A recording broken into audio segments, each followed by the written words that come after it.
वर्षातून एकदा फक्त वापरा. हराळी लव्हाळा असेल तर हार्वेस्टिंग नंतर, अदरवाइज ग्रास कटरचा वापर करा, नाहीतर मग विडमल जे आहे त्याचा वापर करा.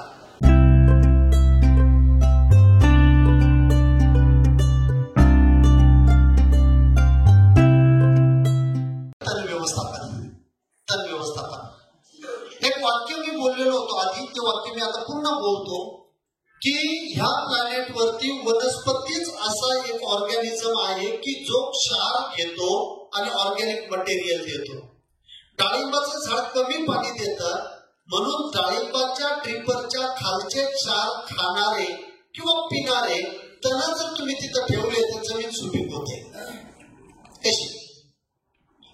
समजा तुमचं डाळिंबाचं झाड आहे आणि त्याच्या खाली तण वाढलं, तुमच्या डाळिंबाला लागणारं जे काही पाणी आहे ते त्याला मिळालं, त्याला कमीच पाणी लागतं, तुम्ही जास्त टाकता, उरलेलं पाणी तण ओढून घेणारे आणि नुसतं पाणी नाही त्याच्याबरोबर जमिनीचे क्षार पण कमी करणारे आणि त्याच्यापासून तुम्हाला बायोमास करून देणारे, म्हणजे क्षार कमी झाले. दुसरं, त्याने तुम्हाला बायोमास केला तयार, सेंद्रिय पदार्थ तयार केला, त्याला तुम्ही कट करायचंय. कट केलं की त्याची तिथं मल्चिंग होणार आहे. मल्चिंग झाली की बाष्पीभवन थांबणार आहे. बाष्पीभवन थांबलं की तुम्हाला पाणी कमी द्यावं लागणार आहे, म्हणजे पाण्याबरोबर क्षार कमी येणार आहे. आणि जेव्हा तुम्ही ते मल्चिंग कराल खाली काळोख होतो आणि मुळं एकदम चांगल्या पद्धतीने वाढायला लागतात. आता ते जे कट केलेलं गवत आहे ते पुन्हा फुटतं, असं दोनदा तीनदा त्याचं पूर्ण आयुष्य होत नाही, वय होत नाही, तोपर्यंत ते फुटतं. वय झाल्यानंतर ते मरतं. जेव्हा ते वाढेल त्याला कट करा, वाढेल कट करा, आयुष्य संपलं की ते मरणार आहे. तोपर्यंत त्याचं खोड चांगलं जाड होतं, मुळं त्याचे चांगले जाड होतात. जसं ते मेलं ते सुकायला लागतात, तेवढ्या पोकळ्या निर्माण होतात आणि प्रत्येक पोकळीमध्ये सेंद्रिय पदार्थ मुळे तिथं सगळे जिवंत जीवाणू जाणार आणि जिथं हवा आहे तिथं बेनिफिशियल आहे, जिथं हवा आहे तिथं बेनिफिशियल आहे आणि ते बेनिफिशियल तिथं त्याला वाढणार आहे, पोकळी निर्माण होणार आहे.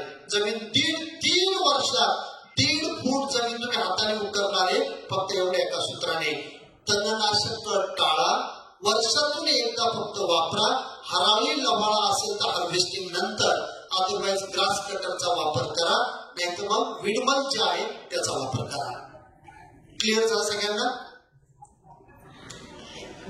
विडमल या पद्धतीने 110 GSM मिळतं, कितीही ओढलं तरी ते फाटत नाही. तुम्ही पाहिलं त्या दिवशी होतं तिथं स्टॉल, तर त्या पद्धतीने त्याचा वापर करा.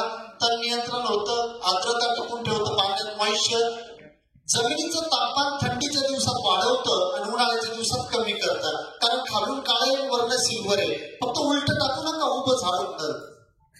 काळी बाजू कधीच वर करायची नाहीये, सिल्वर वर काळी खाली. मल्चिंग पेपर सारखीच येतं, पण मल्चिंग पेपर पेक्षा ही फाटत नाही, मल्चिंग पेपर फाटतो.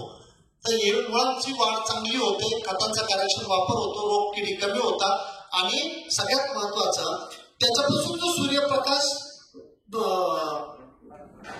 पुन्हा रिफ्लेक्ट होतो फळांकडे, त्या फळांना एकदम चांगला कलर येतो, लाल रंग येतो. तर अशा पद्धतीने याचाही वापर करू शकता. 34 रुपये स्क्वेअर मीटर त्याचा रेट आहे. 60,000 रुपयापासून 80,000 रुपये प्रति एकर खर्च येतो, पण वर ते हे जे लेबर आणि हे सगळं ग्रास कटिंग वगैरे हे काही होत नाही. क्लिअर?